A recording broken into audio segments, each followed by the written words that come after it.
most of these people, they're playing characters on shows.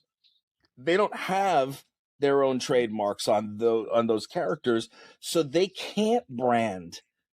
I bumped my ass around in a ring for 20 years. I built, rings just to get an opportunity to get in the ring and work a match. I see so much hope out of people building with Okay. AI because they're finally they're free of constraints. They're free of the monetary constraints to create the things they needed. Hey, Weirdo, welcome back.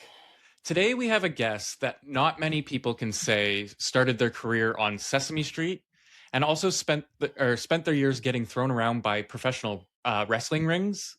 Wow, I did that wrong. Not many people can say they started their career on Sesame Street, spent years getting thrown around the professional wrestling rings, and then built a global podcasting empire from scratch. My guest today is the definition of a serial entertainment entrepreneur. He's been with SAG-AFTRA member since 1980. He's a co-founder and CEO of Hound Comics, and he's the host of the Grindhouse Radio, a pop culture juggernaut syndicated on over 25 networks with millions of weekly listeners.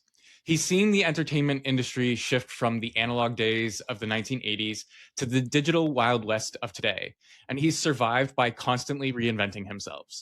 Joining me to talk about where the entertainment has been, where it's headed, and how to build a brand that actually lasts is the one, the only, Brimstone. And thank you for coming on the show. Finally, Brimstone is hanging out with my boy Cody, the weird Canadian. It's going to be epic, brother. I am super psyched to have this conversation with you. I know we had a little bit of mishmash this morning. That's my fault, and I apologize for that. But here we are. We're making it work. We're making it happen. So let us get a move on, my friend. No worries, and I thank you. I don't worry about it because I'm not the juggernaut you are. I hope to be one day. But before we get anywhere, I do have to ask. I ask all my audience or all of my guests this one question: what's a truth in your industry that nobody wants to admit? Truth in my industry that nobody wants to admit, that everybody's vying for the same position. Fair enough. Is it just a score-based game? Like everybody just wants to be number one? It's not. It's different. So where in my world, most people stay in like one lane. Okay, most people stay in one lane, maybe two, three if they're lucky. I have a whole expressway of lanes that I'm in. So for me, I'm a little bit different than a lot of the other people in the industry. There are others like me, but they're few and far between. I'm not saying that makes me any better than anybody else. It just means that I've just done a little bit more, and that it also doesn't mean that they're not much bigger than I am, because obviously I'm not an A-lister. You know what I'm saying? I'm on the totem pole, but I'm not at the top of the totem pole. But it all comes down to the fact that everybody in this industry, there's a place for everybody.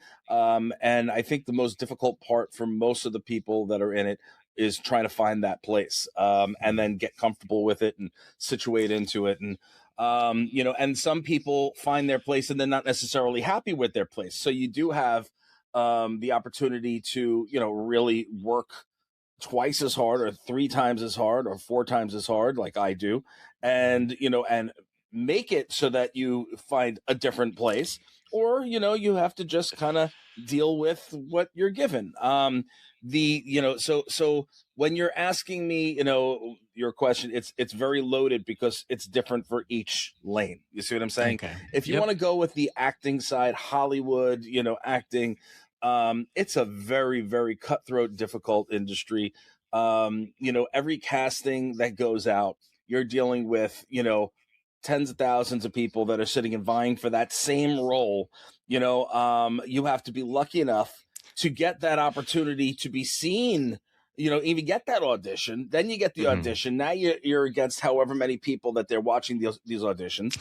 And then finally, if you're lucky, you make it up to the top 2 or 3, right? Now that, and I've been there, thankfully, knock on wood, multiple times, more than multiple times, 3 this past month and a half, to be completely honest.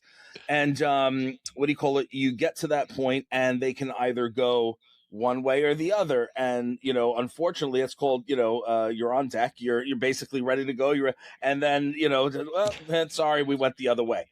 So it is a very, very difficult game to be in, especially for people who want that immediate gratification and immediate satisfaction, which a lot of and I'm this not insulting the kids today, but it's what a lot of the kids today expect. They feel that they're out there, they're doing it. Well, they need that. Well, I should have that gratification now because they're so used to getting it with the way the world is at this point. So they don't understand that, it takes a lot of time. I'm 51. I'm going to be 52. I've been in entertainment since I'm 5. You know what I mean? And I still have to, it doesn't matter what name I have. I still have to audition. I still have to, you know what I mean? Put myself out there. And that's why, that's why I make sure, because I understand there are peaks and valleys in the industry, that I opened up businesses and put myself in a situation where when it's not a peak and I'm in a valley, I'm still doing all right. Yeah, you did. I actually want to press in on that a little bit, more for the audience than anything else. I kind of want to liken it to the people being hateful to the celebrities now, like building brands and building things, because I know a lot of the underbelly of Hollywood is taking advantage of these people.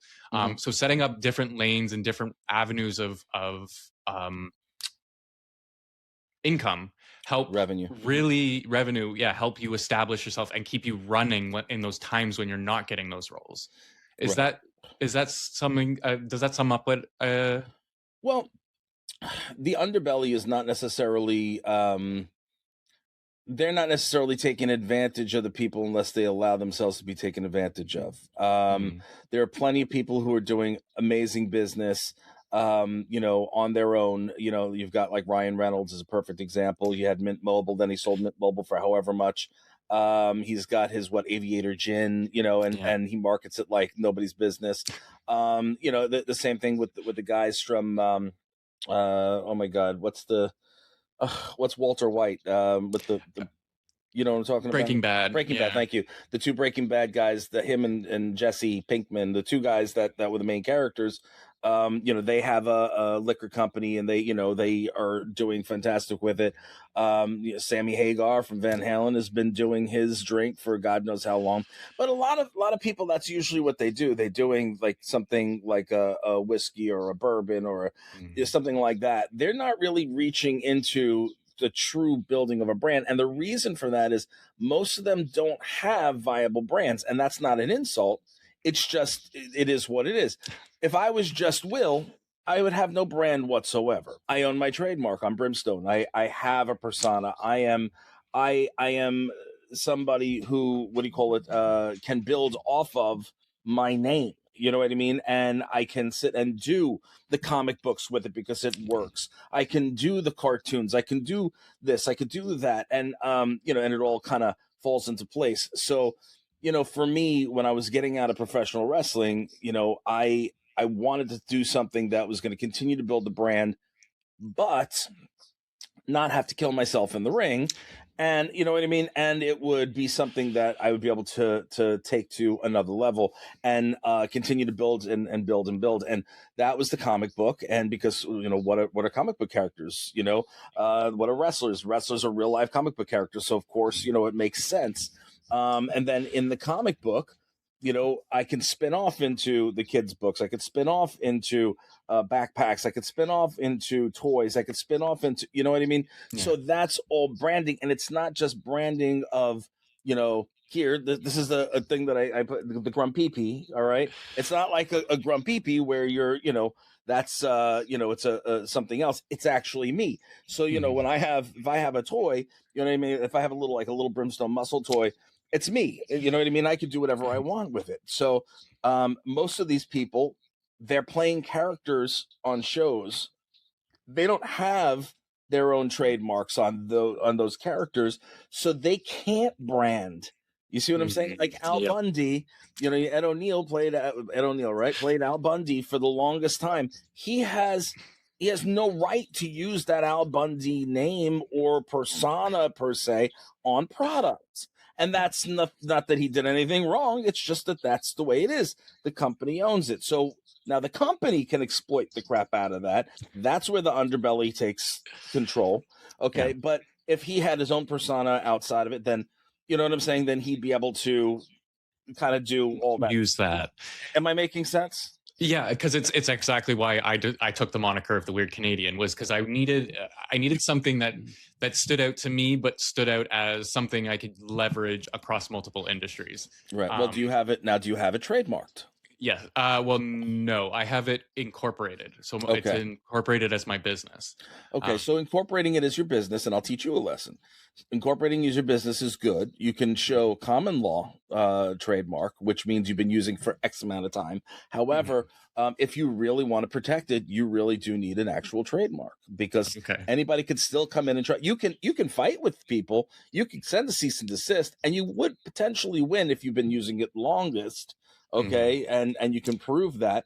But if you're doing just common law trademark, which you're protected, again, you're protected, because I had common law trademark for a long time. Yeah. But if you are using common law trademark, that means that obviously no paperwork. You've just been using it in the industry. Just for people who don't know, you could look it up. But that being said, you couldn't go after Joe down the road using the Weird Canadian who's making $1 million a year off of that name, where there's confusion. You can get him to stop using that name, okay, because you've been using it longer. It'll take a lot of work, and you'll spend money to do it. However, with the trademark, now you can dip into their pockets for making money off of your name. Does that make sense? Enough. Yes. So that's what you want to do. You want to make sure that you are protected all around. In today's day and age, you have media left, right, and sideways, where it's all, Instagram and Facebook and this one and that. You've got to try to get your IP all across the board as soon as you do it. You've got to have it. Otherwise, somebody else is going to take it, and it's very difficult to get it back. Some social media platforms don't care if you own the name. They don't care. It's first come, first serve. Fair enough. I got very lucky. So nobody had it. I have all of the domain names. I have all of the account names. I also have Spotify, because I have 6 albums on Spotify now. So I'm across the board. I'm very, thank you. I'm not a real musician like yourself. I'm an AI musician, but I'm still happy that I can make something that people can enjoy. I have so many stories and music in my head that I just want to get out to people. And AI has just given me the ability to do that. That kind of leads me into my next question is do you see AI having a future in the entertainment industry? AI is really it's taken the entertainment industry by storm, just like it's taken everything by storm. I know that, it's, again, all different levels, all different areas. I know a lot of friends of mine that are comic book artists are not thrilled about, AI. I do know that a lot of musicians are not thrilled about AI. I know that a lot of writers are not thrilled about AI. Now we're going into, I'm a voice actor too. Voice actors are not happy because people can steal your voice, and the whole now there are actual agencies that are representing AI actors, which is bizarre to me. So, where I think there is a market for that type of a thing, because I saw something the other day, and it's funny that we're talking about it and bringing it up now. I think it's Arena something. There's a new television show. I think it's online, and it's 100% AI made, everything. And they actually paid the lead, which is a real person. They paid him $1 million to use his likeness. Yeah. And what do you call it? And then they went and they did this. And I've got to say, it's cool looking. It's interesting. I think it was very cool. It was interesting because, again, you do have to put in effort in order to get the end result. Instead of just going, yay, I'm playing with keys. I mean, they had to do a lot of work, and just as well as anybody else, AI can throw out anything. So to get things that are the same in every, panel and so forth, that's it takes effort and work and so forth, but it is a machine doing it. So again, while I think that it's interesting, and I might say, okay, well, I would give it a shot and just to see what it's all about, most people will not give it that shot. AI, in my opinion, is good if you need it to assist you. If you're using it to assist you in something, I think that is where it should lie. It shouldn't do all the work for you. Look, AI assistant, it's getting rid of personal assistants. You know what I mean? These are all jobs that people need and people can use. And again, here's the catch 22. When I was coming up in a world that didn't have technology, okay, you had to pay for everything, and nobody has that kind of money. You see what I'm saying? So when I was coming up, it was pardon my French, a biatch and a half. What do you call it? I purposely switched it so it wouldn't be a cuss. No worries. Where you'd want to get things done, you'd want to get things accomplished, but nobody was going to do it for you for under X amount of money, and unless you worked stuff out with people and you collabed. I mean, that's how I did Brimstone and the Borderhounds and built Town Comics on collaborations. You know what I mean? And I built it up by giving people percentages of the company. But nowadays, you're actually putting people out of work. So it's a catch.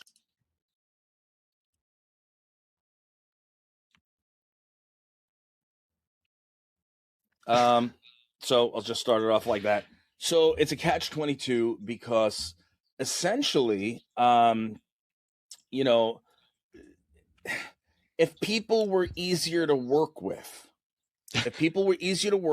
and would lend their expertise and take chances and try to build things with other people without expecting 100% of the cash down up front, because people are also greedy. Okay. Because sometimes, and I'm not saying that them doing work doesn't deserve to be paid, but I'm in the industry for 45 years and I still do things for free. You see what and I have a name. I do it because I know that the little guy doesn't have the money to pay for a celebrity to come and do a voice for them, or to sit and do a shout out for somebody to at least get a little bit of a push. And if I can pay it forward and do that for people, it doesn't cost me much, and it builds my resume anyway. You know what I'm saying? So I hope I'm making sense to you. No, you're making total sense. And this is the core of where I get at with this podcast, and what I'm trying to do is I am trying to build a pathway to protect all of this and to allow for human collaboration. Right. The ability to extend myself with AI has always just been an enhancement. Like I'm a software developer by trade. I've been using AI for a lot longer than most people have. I see the trends coming, and I see where the little guy is now going to be able to, like me, take my idea, take 10 or 20 humans together and put together a full-on Hollywood level production that could rival anybody. Right. And that's the thing is, you want to, you have ideas in your head. And like you had mentioned earlier, I'm not you're not necessarily a musician that's classically trained or has had the opportunity, or not even the opportunity. Maybe you just can't do it. Maybe you've tried and it's just not yet. But you have these ideas in your head, and man, your fingers can't do the walking. But you know what I mean. You have this idea, and you want to get it out and express it. I get that. Just like I own the Grindhouse Radio. I'm the CEO and the president. I cannot work the audio in the room without my engineers. You see what I'm saying? That's not my thing. I don't want that lane. You know what I mean? I don't want that lane. And, so I get it. You need something else to help you do what you want to do. So when I want to mess with voice stuff, or if I want to mess with music, because I get very antsy. I grew up hip hop, you know what I mean? So like, I want to sit down sometimes and just, spit some bars and do some things in the studio. And I have to work with my engineer to make that happen. So what do you call it? So I get it. You know what I mean? you need somebody that can help you. And if you can use something that's automated in order to do that for you, then of course, you know what I mean? You're going to take that opportunity because you got to get it out of your head. You can be a creative person without being a creative person, somebody that can actually do it physically, but you can have it up here. And that's very difficult for some people, so I understand, Yeah. And yeah, just to a little more context, like I aggravate over these things. Like the music has to be absolutely perfect before I even hit publish on the thing, that kind of thing. Like it has to be what I'm actually hearing in my head, and that's where the creativity comes in. Is my understanding is like when you're so caught on the details, the details matter, as much as people don't understand that. There's a time and a place for AI. At the end of the day, as long as it's used responsibly, it's just like alcohol. If you drink a little bit and you use it for to kind of take the edge off of to have a nice night. Now, I'm not a big drinker. I'm just saying like I can appreciate going out having a shot or two or a drink. You know what I mean? A nice margarita with the meal. I understand that. So, if you're using AI to help skirt that edge and, get you, somewhere where you can put that creativity into it and build, I understand that. I do also understand the people whose work has been, quote unquote, as they would say, get ripped off. Yeah. You know what I mean? And it's always really funny is when I see like some of the artists that are out there, because again, I'm all over the internet and and all the Comic-Cons, and I see some of these artists, and look, the beauty is in the eye of the beholder, but some of these people, they're stealing our art and they can't even draw a stick figure. You know what I'm saying? That's a little bit, bro, they're not stealing your art. They're not stealing your art. You have to have expressed interest in allowing your art to go in order for it to be sucked in the right way for the ones that are actually, as far as I know, and I could be wrong, but I did some research on it because I had wanted to know, but that was, of course, probably about a year ago. And that's what it did tell me. I got out of it that you have to either opt in or you opt out or whatever it is. But then these people that are like, they're stealing my art, bro. Nobody's stealing your art. You are an individual. Nobody's gonna pick your piece out of a freaking crowd. You know what I mean? You know what I mean? Like, yeah. You have to. The whole point of the creativity is to give somebody else feeling, not just yourself too. Like you want to push your emotion into what you're serving up, and and the people who just tap the buttons and say, hey, I built something, this is cool, are not the people who are sitting there being like, no, this pixel's wrong, I gotta switch it out for these creation because it doesn't look right, it doesn't give me that feeling, I need it to give me that feeling, I need it to give other people that feeling. Do you see more of that coming to your industry in terms of more AI? No, more of the base creativity. I mean, people are using the hell out of it right now. You know what I'm saying? Like I think the smaller cats, they're using it to do as much as they possibly can. It's keeping their costs down. There's this one. I don't know if he's using it, to be honest with you. Probably not, because he's very purist. But what do you call this kid? His name is Chris Notarelli. He does Blinky Productions. Shout out to Chris. I haven't spoken to him in a long time. He is the world's most talented kid on a budget. He basically will do an entire fan film with no money. You know what I mean? He is just so good at it. And all he needs, to be honest, is an opportunity where somebody would give him the money. And if with money, oh my God, he would slay. That being said, I can see Chris, you know what I mean, a guy like him, taking the AI and taking to utilize that and bring him to the next level where, he doesn't need that extra cash because he's got this in his pocket. You know what I mean? So as people like that, I can see utilizing it more. There are a lot of directors out there who are using, producers that are putting this stuff together, and it's AI. There's a lot of different animation that people are doing animation. People are putting out comic books.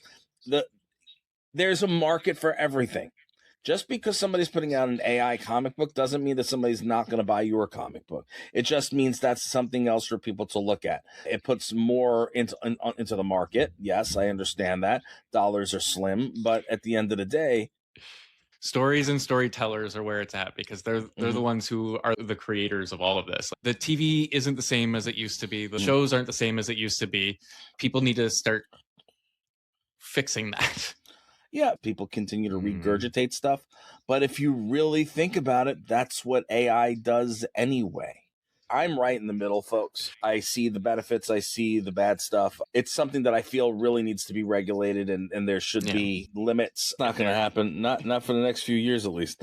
AI is something that can benefit people, that if you use it as a tool and you do it intelligently to accentuate what you're working on, you're doing it on a budget, and you can't afford to do it any other way. For the big industry to be using it, I think is a little messed up, simply because they have the money to pay for the people to come in and do it. Taking the hell over when a social media platform, when they switched it so that the humans wouldn't what they were talking about, like, that's creepy stuff. That's stuff you've seen in movies, right? Yeah. So what, it's like, what's your take on that? My take on that, so I've as I understand AI right now, it is not intuitive. Like, it doesn't do anything unprompted. You have to initiate everything. There is not a human not in the loop. An AI can go and do things on your behalf, but it still needs that initial precursor to say, hey, like, this is something you need to do, or you need to get me to do. So like these bots that are happening right now, the user is saying, I need you to complete this task. It's going out and figuring out how to complete that task. So right now it's very human oriented. When we get to the point where it's starting to preempt you, so like, hey, like, I've done this on your behalf, that's where it gets a little bit finicky, and we're starting to see that. But I see a lot of hope. And that's one of the reasons, like, I do this channel. I see so much hope out of people building with AI, because they're finally they're free of constraints. They're free of the monetary constraints to create the things they needed. Software developers for their entire life have hated the things that they've created. And that's a big shift I'm seeing. Like, all across my channel, you'll see a lot of entrepreneurs saying the same thing. Like, it's giving a lot of opportunity to fix the shit that everything's been broken for years and years and years. Like, I just, my last episode, I don't know when that's going to air, but my last episode, I was discussing with a cybersecurity expert about how we could build personal bots to just protect your information. So instead of an email going directly to your email, it'll go to your bot's email, where it can source out if it's a real email. It can do the proper things that software developers do to check to make sure it's protected, and then send it to your inbox. Those types of things. We're seeing a lot of development, anti-corporate development. We're seeing a lot of decentralization. We're seeing a lot of nobody can own everything. Or if we do, we're trying to flip an industry on its head so that it has to go through regulation or these types of things. Consensus. I'm seeing a lot of hope. And that's kind of what I try to relay to everybody. There's so much being built right now. And imagination truly is your limit. Yeah.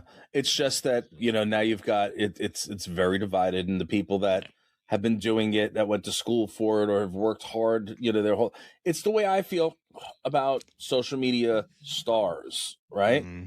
I've been in entertainment for this many years. I've accomplished a lot. I've busted my hump to build my name and to, and my brand and so forth.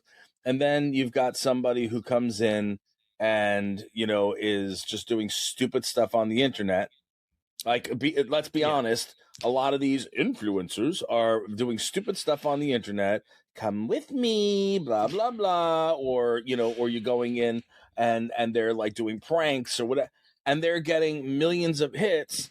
Nobody really cares about them. They're just getting millions of hits because of what it is that they're doing. They want to see somebody get messed up for one reason or another, or they want to see somebody fall, or they want to see somebody, you know what I mean,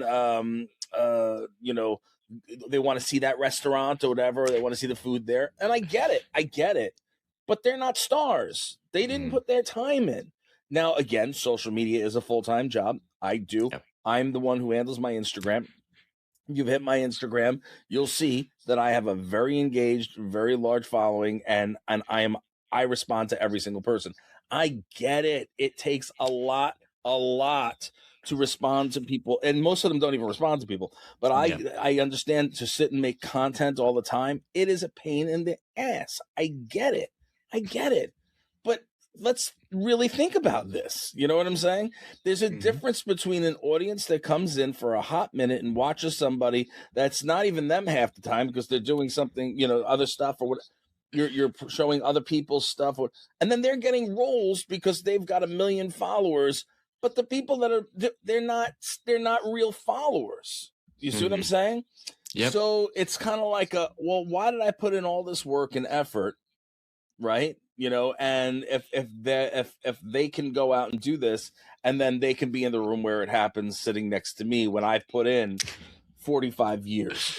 All right. Yeah. And again, and so you've got to put that mentality behind it as well. And again, I respect the fact that you're out there, you're creating, you're doing things. I'm not taking that away from you. You know what I mean? Yeah. Whether it's AI or whether it's social media content, I'm not taking that away from you. I'm just saying there's a right thing and a wrong thing. And these people are now invading my industry. You know what I mean? And they're taking spots simply because they have high counts on social media. I could buy followers too if I wanted to. You know what I'm saying? And this is why I like the shift to this is why I do long form content instead, because I actually prefer to sit down and I sit and watch Diary of a CEO and Simon Sinek and Caleb Haber, the long form things that are a little bit more content oriented, and you can tell they put work into it, and they enjoy it. That's the other side to it. I don't think many people enjoy those 15 minutes of fame on TikTok, and well, they're always trying to catch up with it. Yeah. Once you hit a viral video, and then they get all these hits because people think you're going to do the same thing over again. Well, now I got to do the same thing over. I have a buddy who I met, who's a social media guy. And he does this every time he does it, he's eating the hottest chili peppers and chili oil, the chili oil, that guy. So I love him to death. Real sweet, really sweet guy. Stepped in shit by, and made it work. You know what I mean?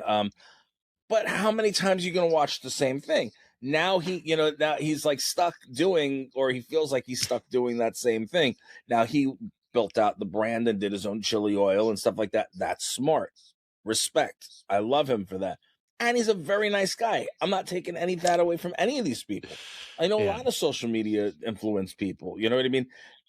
There are certain things I respect people for, and there are other things I'm like, well, I'm sorry, I'm old school. You know what I mean? I bumped my ass around in a ring for 20 years. I built, rings just to get an opportunity to get in the ring and work a match. I sat and I toured, in the grungiest of places, to play music. I had to drag as a drummer my whole goddamn drum set in and out of the house and to this and to that and put it up and then perform in some of the coolest places and then some of the dingiest, darkest, dirty places you've ever seen.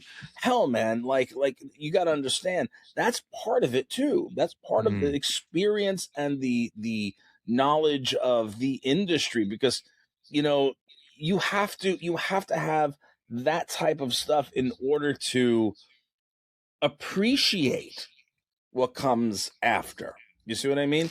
The comedy guys, the comedy club guys, in these seedy ass little clubs all around the world, you know what I mean, busting their humps just to sit and get through a set and get people in seats and make them laugh. And then you're going online, and then all of a sudden, like this person who's done it for a week because they like, and then something blows up, and now they have a shot. But what about those people who are just as funny, if not funnier, but they don't know how to use a phone to to sit and put their stuff out there? You know what I mean? It is. And then you could say, I again, the arguments. Well, then learn or get somebody to help you. Well, that costs money, or you have to have somebody around, or you know what I mean. And it's time and it's effort. And some of these people are working full-time jobs just to fill their habit of going and doing these comedy clubs or playing music or buying or having their own little business. And then they go and they have to buy booths at Comic Cons and other events, and so just to push their product that they've made with their hands, and and really were creative about it, and they're fighting against somebody who's now using a 3D printer. Do you see what I'm saying? Like, just to add a little bit context, I also run a 3D printing farm, so. And I have friends. So I have I don't know if you knew this. I have the very first 3D printed comic book cover they did for Brimstone and the Borderhounds #9. We were trying to do it with Guinness Book of World Records, but they didn't do anything because I guess it wasn't important enough, or at the time it wasn't. But it's with Co-Create, my friends at Co-Create. It was all over the news. We had it. It was all over the place. And what they did was they did the front cover of that issue, and they 3D printed it, and it was just insane. And we got a lot of mileage out of it. I don't hate. You see what I'm saying? Like, I mean, where is it? You can use the tools to create very good things. It's just how you use them that's the important part. Like, I don't hate it. You know what I'm saying? Like, Co-Create every year, when I would be out there with my buddy Stan Lee, I'd go out and I'd be in LA, and and I would go to see my friends at Co-Create, and we would do a new scan of me every year, and it was fun. You know what I mean? And then they print it out. I have them in the green room at the Grindhouse, here at the Grindhouse, and it's fun. I'm not taking it away from, but you got to understand the difference. You know what I mean? Now, again, with the way Co-Create does everything, and the way you might do it and other people might do it, you actually go in and you've learned how to do all the smoothing and the this and the that, and you're actually sculpting the characters. But then there are people that are just buying it. I have a friend that they just buy the stuff and then they print them out and they resell them, Yep. And that's great. I'm not taking anything away from them, but you learn how to Z-sculpt, you know what I mean? And then, you know what I mean? And am I wrong? Right? No, you're giving a lot of, I'm all of the entrepreneurs out here who are software developers are getting a lot of free information on tools they can build for people. But these are things that I hope to one day like level the playing field. Like, to me, there should be no social media managers are like, you have to understand the algorithms, and that's a lot. They suck. They do suck, and they're changing all the time. And on top of that, I actually wrote a book where I'm calling them out for being crappy and causing mental harm to like the entire world. I'm writing a book about that right now. But social media?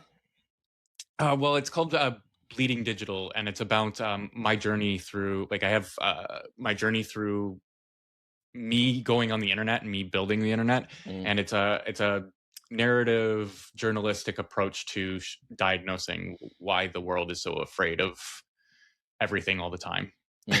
Yeah. One of my co-hosts for Grindhouse, Tom, hates social media, hates it. It's like he wants nothing to do with it. He's a part of it only because he has to be for Grindhouse, and he uses it so minimally. You know what I mean? And there are people that are like that. They don't want anything to do with it, and they're afraid of it. And I understand why to a certain extent. I do. but I use tools for all of my social media aside from X, like where I'm just a little troll. Like I'm still a troll. I like to use it for good now, but X is my territory, and I enjoy being a little bit mean to people and showcasing that the world is a little bit different than people understand. Yeah. It is that X is absolutely has become a very, very mean place. It was. I was a lot bigger on there. I had a lot more followers on there. And I had it was a platform for me for a hot minute.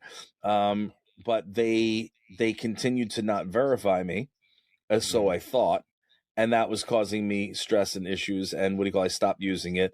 It's a funny story with this. And I kept like Stan's people were called for me. Michael Rooker's people called for me, like people like of status, were like, hey, you should. And they're like, well, okay, we'll do what we can.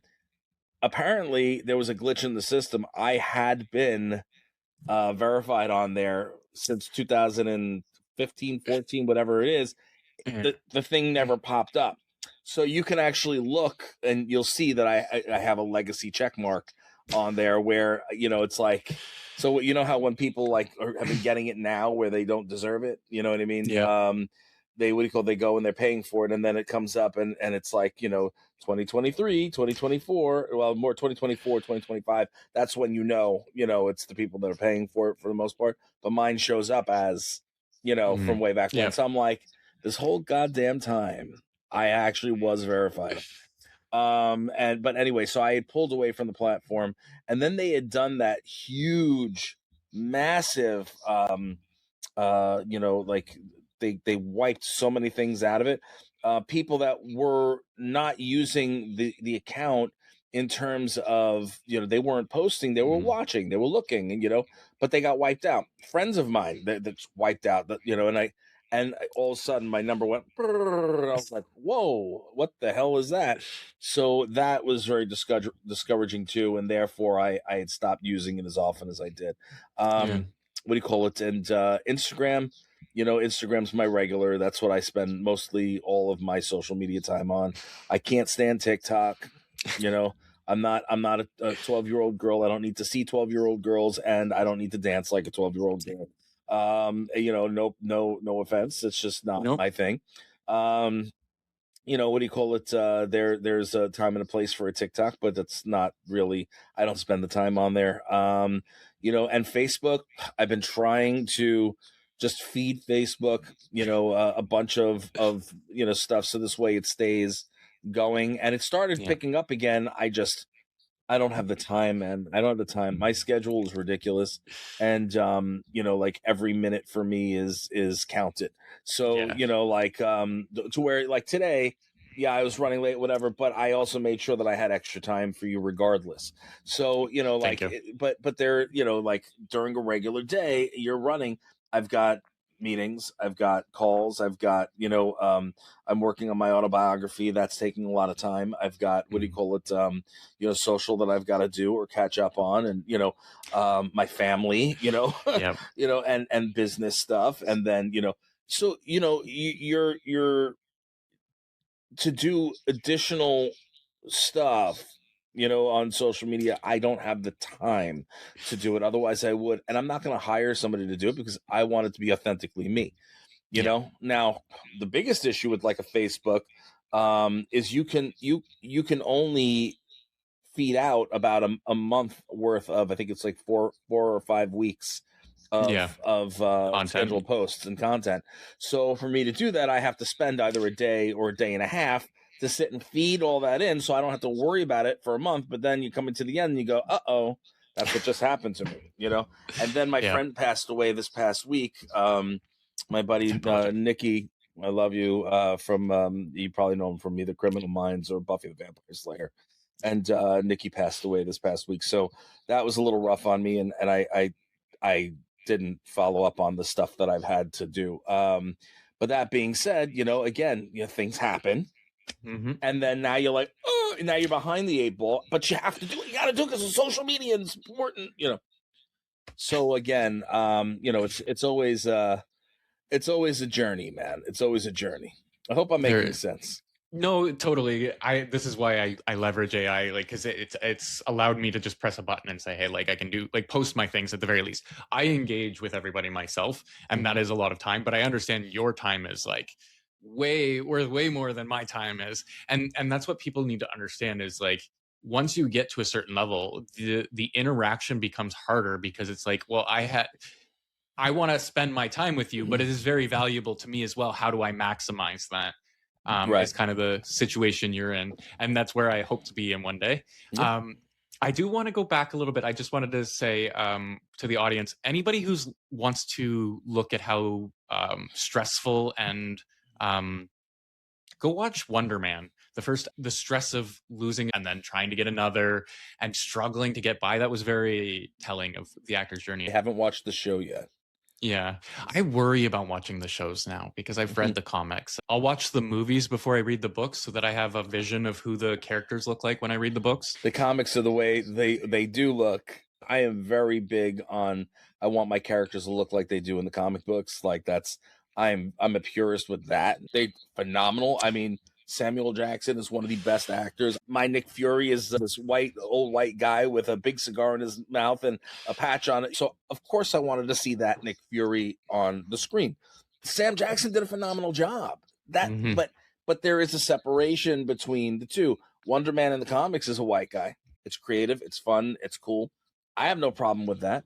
I want to see what I had read for so many years, but I can appreciate, you know what I mean, the amazing work that some of these actors have put into it. My issue's never really been the characters. The casting role is something different to me, and I think when you get into movies that don't respect the creator's vision, like I'm talking Ender's Game, that was a pile of crap. The things where there's extensive worlds, but then Hollywood's like, we're not going to have that, and we're going to strip it out so you don't get any backstory or any understanding of these characters, and then they wonder why it flops, and it's like, you cut out all the content that made me resonate with it. Why did you think this was going to be good? Yeah. But we're just coming up to the end here, so I do want to take your time, precious of your time. Take your time. What is something we haven't talked about that we should? I mean, there's so many things to talk about. You know, one thing that you guys can do, I'll do a cheap you know, push here. A cheap plug. Well, I don't. When is this coming out? It'll be a few weeks, actually. Okay, so a few weeks. All right, so a few weeks ago on Friday was the launch of one of the series I'm in, the Brush Brigade animated series myself. Jason Faunt, Kat Sutherland from Power Rangers. It's a lot of fun, so I get to work with some of my friends. It's a really, really fun experience. So the Brush Brigade is, is a kids series animation. So I voiced the character Beazle. So, you know, if you love this cute little guy, you know, so people don't necessarily realize that I'm that character, but he's the cutest little thing on the planet. So please check that out. It'll still be there online, so you can go see that on YouTube. But we're working on a bigger deal. I also would love for everybody to know that I'm doing my autobiography, as I mentioned earlier. So a lot of stuff that's going into that book. You know, it really exemplifies pop culture because I've been around for a long time and I know a lot of people. And I brushed, you know, shoulders with some of the elite, you know, that people will want to read about.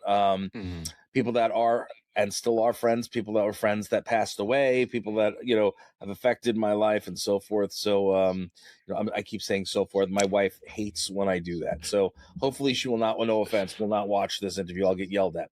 But then, what do you call it? I am also doing the official Stan Lee Presents Legacy podcast with the Stan Lee Universe and what do you call it? Oh my God, what is it called again? Cartoon Studios. Sorry, Cartoon Studios. It's early. It's early, guys. It's early. But we're doing you know, the Stan Lee Presents powered by the Grindhouse Radio. It's myself, Tom Greer, Kim Dragna, all from the Grindhouse Radio. Then I've also got my gal pal Dana Pereira, who we did the Dirty Little Secrets Club together, and she is amazing. She does this amazing podcast called what is it? something lore. Oh my god, I can't believe I just blanked out. I'm sorry, Dana. Dana, you know me. Yeah. I'll put a little icon Thank of you. it. Thank you. She's fantastic. You should have her on. You'd love her. And then also Hazel, who is from the Stanley universe. She handles the entire Stanley IP at this point. 30 million subscribers and followers, that she's handling for Stan. And the thing that's great about her is she, when she was a kid, she actually had the opportunity to write a story on Stan, and then had the opportunity to interview Stan at a very young age.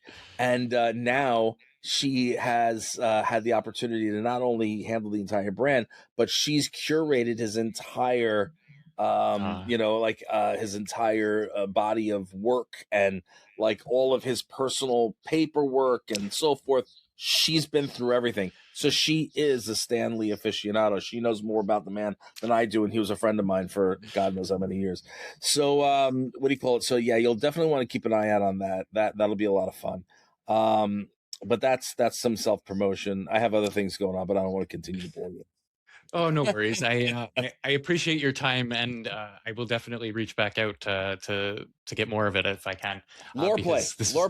That's the name of the show. Lore play. Sorry, Dana. I love you. Yes, I might have actually heard or caught an episode or two. Wow, now I'm losing my brain. Yeah, it's definitely early in the morning. She's awesome. It's, you know what? It's something fun and different. She was doing a really cool show that was something that I don't know. It was great, but it was not really her. Then we did Dirty Little Secrets Club, and that was a lot of fun, and we might be going back to it. But she started doing this lore play thing, and man, she's like right in the right, yeah. Like what we say in music, it's like right in the pocket. You know what I mean? It's in the pocket.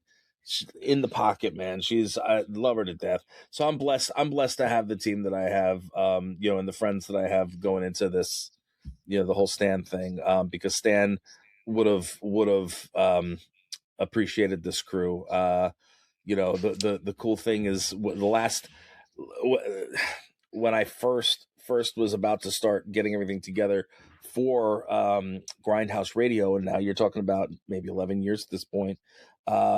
We were backstage at Kamikaze, and we were in the photo ops area, and I'll never forget. I was sitting waiting for him because Max was his right hand man. Max Anderson told me, hey, we're going to be at photo ops at this time. Meet us there.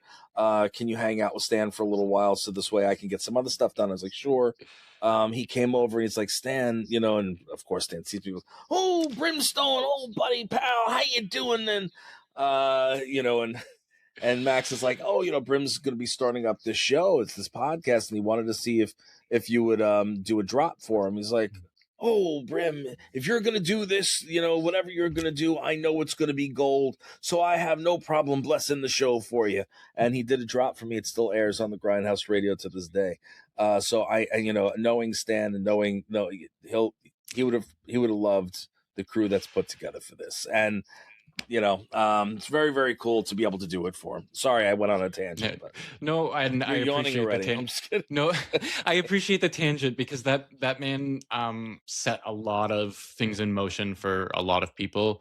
He will be truly missed, and I'm appreciative that he got to see his legacy kind of come to fruition. Oh yeah, yeah. I hope everybody out there can have something like that one day. Something where they just have something that they just feel fulfilled and they get to see the ending of. Absolutely. There's so many things in my career, especially writing the book now. I'm realizing how many things actually came full circle. You know what I mean? Really, really crazy. And you look at it and you go, oh wow, all right. I didn't even realize it because I've spent my entire life being on the grind. I came from nothing, and what do you call it? I built myself up to what I am and who I am. And, you spend all your time trying to move forward, except for when you have to take a step back in order to move 3 steps forward or 4 steps forward.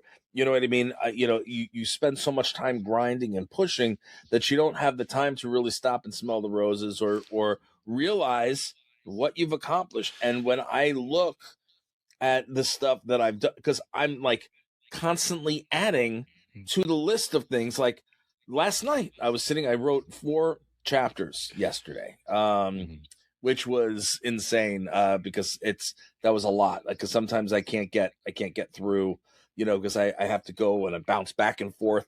But I wrote 4 chapters yesterday, and edited it and then re-edited it, and I got it into my book and then it'll go for another edit when it's all done, right? Mm-hmm. And when I'm sitting and going through it, and as I'm doing it, I'm writing the story, and I'm going, oh wait, I need to add this part and this part and this part. You know what I mean? Like, and you just think about it, and it's stuff that it made a difference to me, and it meant something to me, and it will be a fun story for the readers to read. You know what I mean? And some of it doesn't even have to do completely with me. It's just that I'm the man in the room. You know what I mean? Yeah. When you've been when you're in the room with legends like with my pal DMC, you know what I mean, from Run DMC, Taboo from the Black Eyed Peas, and they're sitting and they're talking about the business, even though you've been in the business for a long time, you shut the F up and you just listen. You know what I'm saying? You shut up and you listen.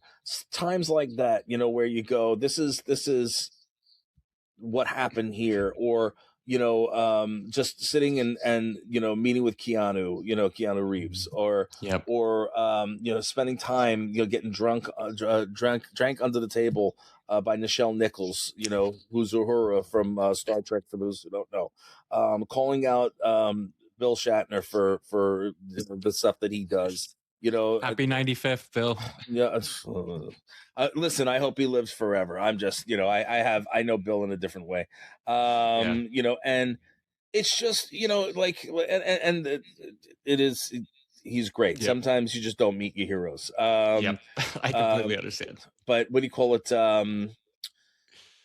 There's so many different, it's just fun stuff. So I urge everybody, even if you're not a fan of mine, whatever, if you want to read a really interesting story that really involves a lot of people for in entertainment, and all forms of entertainment. That's the thing, is I've been in so many different genres of entertainment that I really do run the gambit of everything. In the book, you get everything from Stan Lee to Lamb Chop, you know what I mean, to America's Next Top Model, to Guns N' Roses, to what I mean.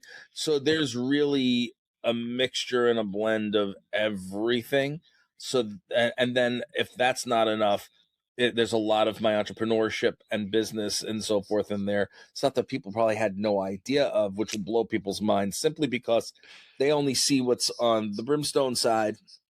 They don't know about all the business stuff that I did, you know what I mean? And prior or through underneath, you know what I mean? So it's I'm hoping it's going to be as good of a read as it seems to be. So, well, yeah, I'm looking forward to it, and I'll make sure, I have all of your information in the comments below. Thank you. And to everybody out there, I hope you enjoyed this show, hope you enjoyed this episode. Please comment, like, subscribe, all that bullshit that I'm told I'm supposed to say. And everybody out there, stay weird.